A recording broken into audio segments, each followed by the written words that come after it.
हनुमान जी क्या कहते हैं, जिसके बल को प्राप्त करके ब्रह्मा विष्णु महेश इस सृष्टि की रचना करते हैं, पालन करते हैं और अंत में संहार करते हैं। जिसके बल को पाकर के ही जो शेष नाग हैं इस संपूर्ण सृष्टि को काननों सहित धारण करते हैं।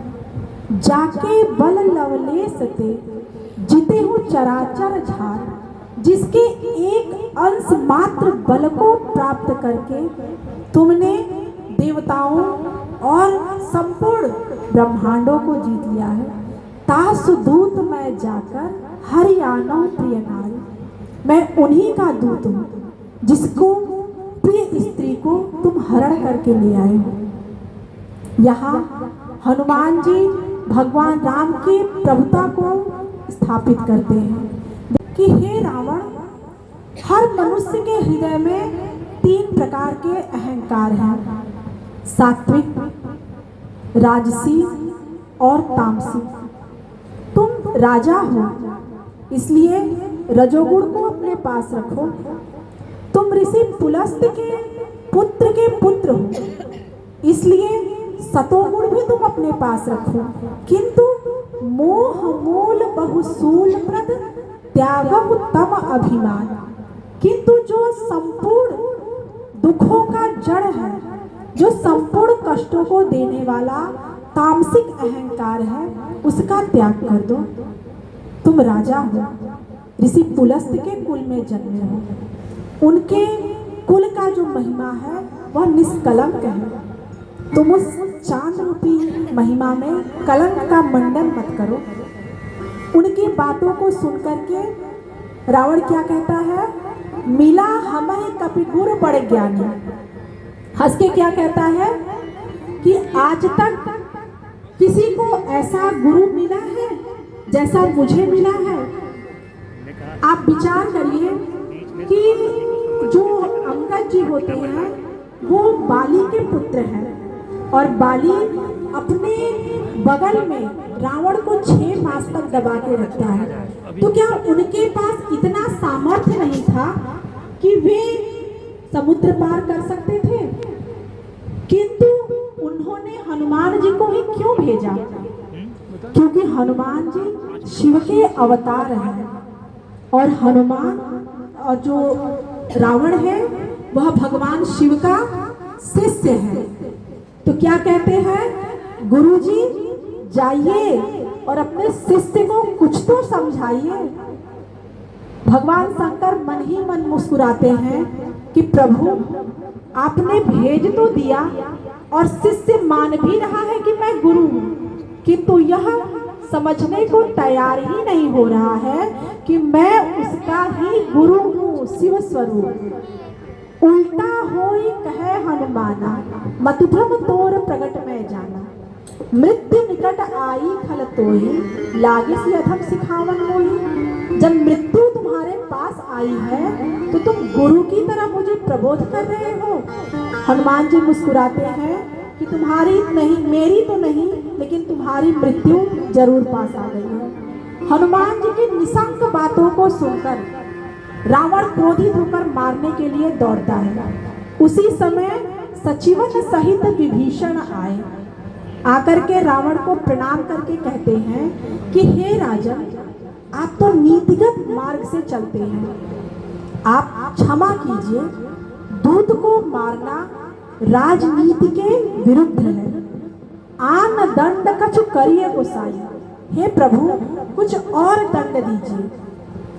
कपि के ममता पूछ पर सब ही कहा समुझाए। सबने कहा कि कपि को उनकी पूछ अत्यधिक प्रसन्न होती है, आप पूछ में ही आग लगाइए। सारे जो सभा में बैठे होते हैं सब हनुमान जी से मार खा के बैठे हैं, किसी के पास हिम्मत नहीं है जाने की। इसीलिए सब कहते हैं कि हाँ आग ही लगाना ठीक है। और सारे लंका के जो वासी हैं वो दौड़ दौड़ कर के अपने घरों से तेल घी और कपड़ा लेकर के आकर हनुमान जी के पूंछ को बांधते हैं और हनुमान जी मगन होकर के ध्यानस्थ होकर के अपने पूंछ को बंधवाते हैं। क्यों? क्योंकि लंका नगरी को जलाना है, उसको जलाने के लिए पर्याप्त अग्नि होनी चाहिए।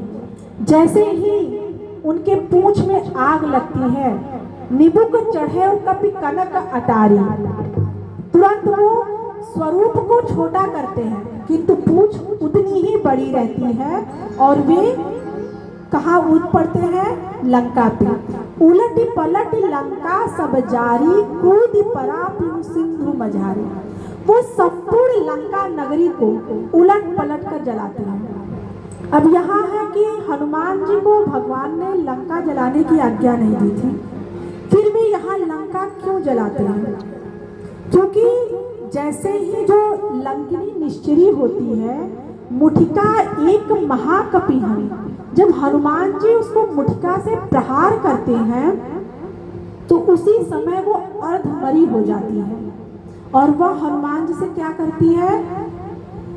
सगरी लंका निश्चरी करहो जोरी पुकार, आग लगाओ देह में मैं बलिहारी जाऊं।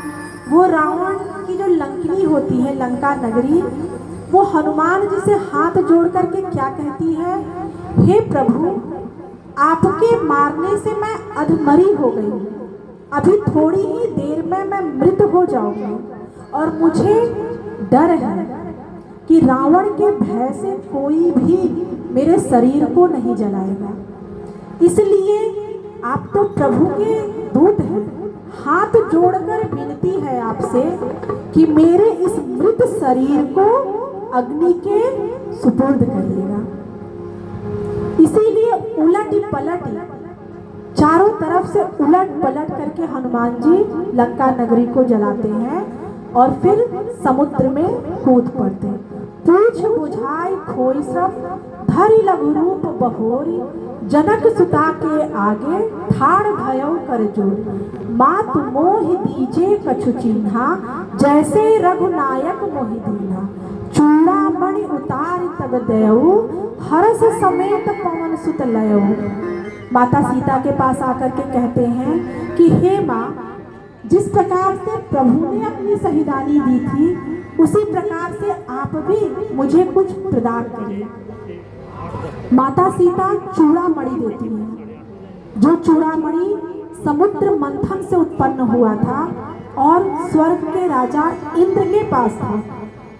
राजा जनक के यज्ञ से प्रसन्न होकर के इंद्र ने जनक को वह मणि दी थी और राजा जनक ने विवाह में जनक नंदिनी को वही चूड़ामणि दी थी, जो एकमात्र आभूषण माँ के पास था।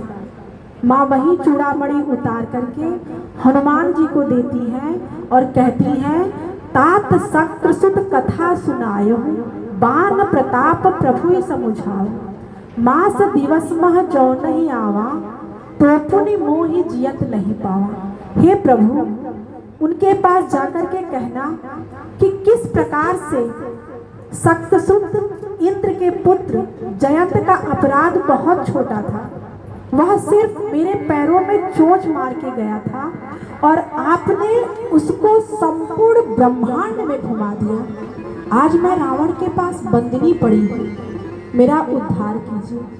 माँ को प्रणाम करके प्रभु वहाँ से चलते हैं। जैसे ही वो चलते हैं, इस पार आते हैं, शब्द किलकिला कपिन सुनावा, अत्यधिक अट्टहास करके गरजते हैं और सभी बंदर भालू को सूचित करते हैं कि मैं माँ के समाचार को लेकर आ गया हूँ।